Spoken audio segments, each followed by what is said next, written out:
Hey friend, welcome back. This is Min Hwang, and we are in Ourselves, Book 1. Today we are going to read Part 2, Chapters 3, 4, and 5. Let's dive right in. Chapter 3, The Demons of Intellect. Inertia will not let us begin. Like the body, the mind too has its demons. The two which beset intellect are, first, a sort of sloth or inertia, which makes us unwilling to begin to think of anything but the small matters of everyday life. If we will only begin, intellect bestirs himself, strong and eager for his work. Are you in earnest? Seize this very minute. What you can do or dream you can, begin it. Boldness has genius, power, and magic in it. Only engage, and then the mind grows heated. Begin it, and the work will be completed. Marlowe's Faust. We are delighted, and time flies. Yet the next time we come to the same fence, intellect jibs, and we have to spur him to the leap. Then all goes well. It is well to bear this in mind, because if we give way to intellect, we'll again pull up before a little difficulty. Habit goes always over the same ground. The other demon of intellect is habit. Now habit, as you know, is, whether from body or mind, a good servant and a bad master. It is when he is allowed to play the bad master and override intellect that he spoils and narrows life. Under habit, intellect cannot be said to be slothful. He goes briskly enough, but he goes over the same ground, day after day, year in, year out. The course may be a good one, and it may be quite necessary to follow it. The mistake is to keep always on the same beaten track. It may be the mechanical round of lessons without a thought of what it is all about. It may be housekeeping, business, hunting, shooting, dress, things well enough in their way, but to confine intellect to them is like harnessing a racehorse to a coaster's barrow. We may not stay in one field of thought. Nor is it only the affairs and interests of daily life which deprive the mind of its proper range of interests and occupations. It is possible for a person to go into any one of the great fields of thought we have considered, and to stay there with steady work and constant delight until he becomes incapable of finding his way into any other of these great fields.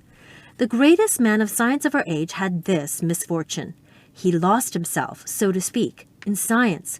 And in the end, he could not read poetry, look at pictures, could not even think upon God, because he could not turn his mind out of the course he had exercised it in all his life.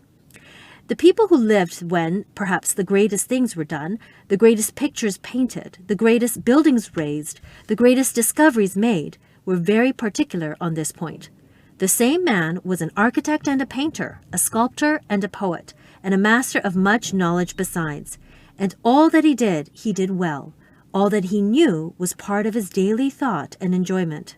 Vasari, his biographer, says of Leonardo da Vinci, the great painter, possessed of a divine and marvelous intellect, and being an excellent geometrician, he not only worked at sculpture, but he also prepared many architectural plans of buildings, and he was the first, though so young, to propose to utilize the Arno to make a canal from Pisa to Florence.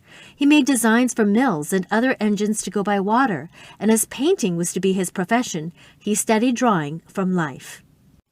A magnanimous mind. It is a mistake, perhaps, to think that to do one thing well, we must just do and think about that and nothing else all the time. It is our business to know all we can and to spend a part of our lives in increasing our knowledge of nature and art, of literature and man, of the past and the present. That is one way in which we become greater persons, and the more a person is, the better he will do whatever piece of special work falls to his share. Let us have, like Leonardo, a spirit invariably royal and magnanimous. Chapter 4, My Lord Chief Explorer, Imagination. Living Pictures. My Lord Chief Explorer, Imagination, deserves a more complete introduction than the by-the-way mention he has had as a colleague of intellect. He is an amazing personage, with power to produce, as we have seen, a procession of living pictures in every region open to intellect. Great artists, whether they be poets or painters, builders or musicians, have the power of expressing and showing to the rest of us some part, anyway, of the wonderful visions imagination has revealed to them. But the reason why we enjoy their pictures, their poems, or their tales is because imagination does the same sort of thing for all of us, if in a less degree. We all have pictures and poems made for us on the inner curtains of our minds. Little children try to express their visions in their games. They play at events and often in a very odd way because they know so little that they make a jumble of facts, call a cow a hyena, and expect to meet a lion and a tiger in every bit of spinny. The cultivated imagination. The more we know, the more ordered and the more rich should imagination become in us.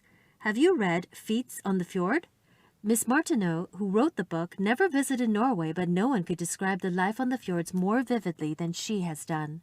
That is because her imagination was at home in distant lands, as no doubt it was also in past ages. Have you thought how Sir Walter Scott must have lived, in imagination, in the different times and scenes he gives us in his books? No wonder people called him a wizard. In order to have a richly stored picture gallery of the imagination, we must read much, and, as the French say, figure to ourselves as we go on that which we read. Imagination must not make pictures of self. Imagination, minister as it should be to the joy and breadth of life, has, alas, its two besetting demons, self and sin. There is no one who does not imagine. You are a princess with golden hair and blue eyes and a long, long train to your silken robe. And the prince comes, and after great feats of valor, which make the world wonder, he kneels before you and asks you to be his bride. Little Ellie in her smile chooses, I will have a lover, riding on a steed of steeds, he shall love me without guile, and to him I will discover the swan's nest among the reeds. Or you are Prince Valorous himself, and you subdue the Paynim and conquer many lands, and the king places you at his right hand in war and at the feast.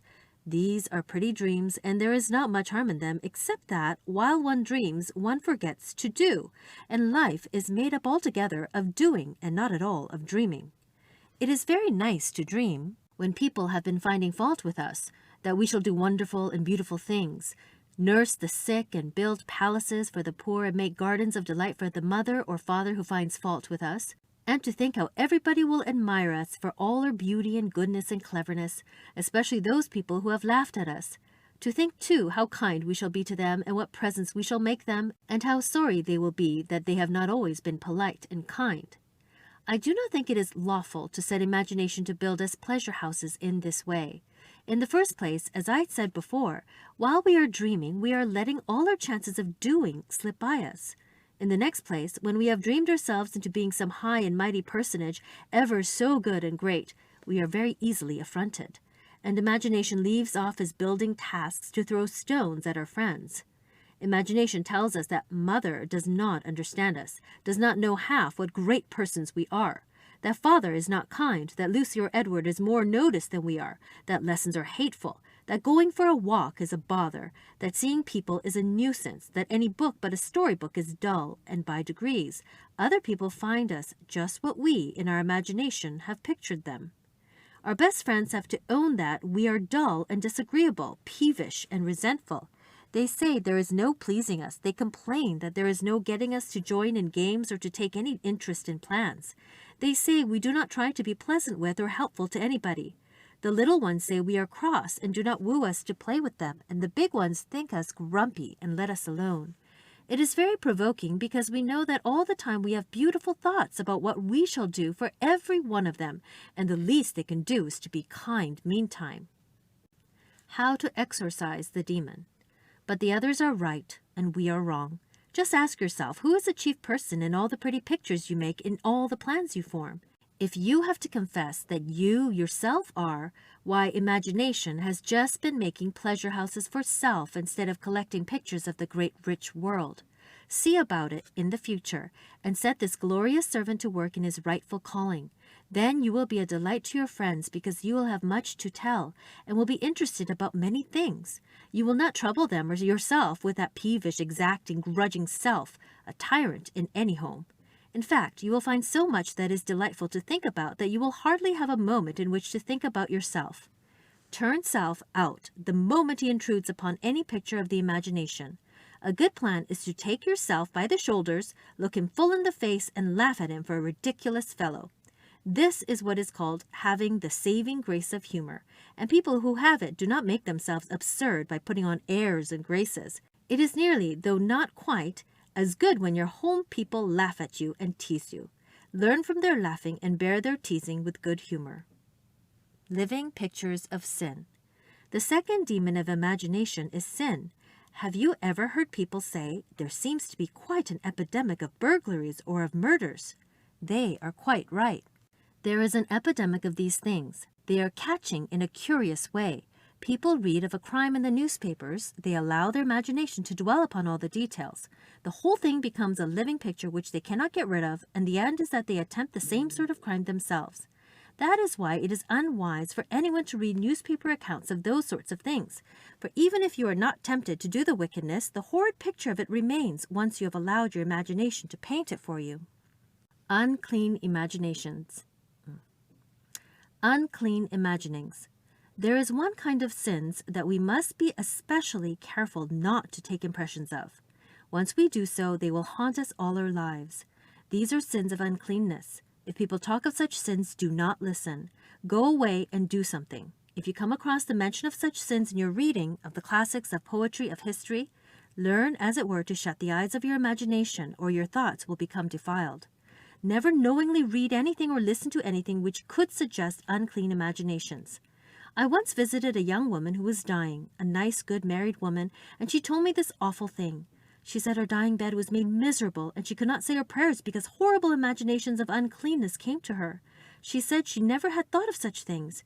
But I suppose she must have allowed herself to think such things at some time, perhaps many years before, and had forgotten it. But the evil spirit took this dreadful opportunity to remind her of them. Shun all such talk, all such readings, and all such imaginations more than you would shun the plague. Living pictures of horrors. It is not of the nature of sin, but it is very foolish to allow imagination to make living pictures of horrors, dreadful accidents, falls down precipices, ghosts, and whatnot. Once make a picture, and there it is, and it may show itself at any moment to torment. I hear someone whose nature inclines to such terrors say, "But how can I help it?" That is really a foolish question about any of the evils we may fall into. Of course we can help them, and to do so is the battle of life. In this particular case, the help lies in hurrying away from the thoughts to think of something else. If such terrors come at night when you cannot do anything or read anything, you can always think of something else.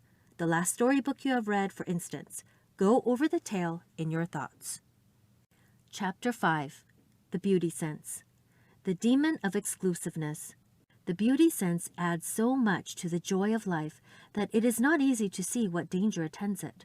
But perhaps exclusiveness is the demon that waits on a too keen sense of the joy of beauty, whether in music, painting, one's own surroundings, or even in natural scenery. Exclusiveness gets the ear of the Prime Minister and convinces him that the joys of beauty are so full and satisfying that nothing else is necessary to complete the happiness of life. In vain does intellect invite to new fields of research. In vain does good and necessary work present itself. In vain are duties clamorous. The person who is given up to the intoxication of beauty conceives that beauty and goodness are one and the same thing, and that duty is no more than seeking one's own pleasure in the ways one best likes. People, too, become excluded. We may not choose our lives. Instead of accepting the relations, friends, and neighbors that God sends us in the course of our lives, the devotee of beauty chooses for himself and cares to know only those people whose views of life are the same as his own. So with regard to places, he cannot tolerate for a moment things which are unsightly and unlovely. So he does not go where working people and poor people have to live. In the end, he misses the happiness to which the beauty sense was meant to minister. For happiness comes of effort, service, wide interests, and, last and least, of enjoyment. And when people put enjoyment, even of beautiful things, in the first place, and indeed in place of all else, they miss the very thing they seek, and become enfeebled in body and fretful and discontented in temper. A paradise of pleasure. But we need not let fear of evil keep us out of that paradise of pleasure which the beauty sense is meant to open for us all. Of two things we must take heed. In the first place, we must not let any better-than-my-neighbor notions get into our heads. And in the next, we must make it our business, as much as in us lies, to bring beauty to places where it is not. Bearing these two cautions in mind, The demon of exclusiveness need have no terror for us. Thank you for joining me today. I'll see you next time.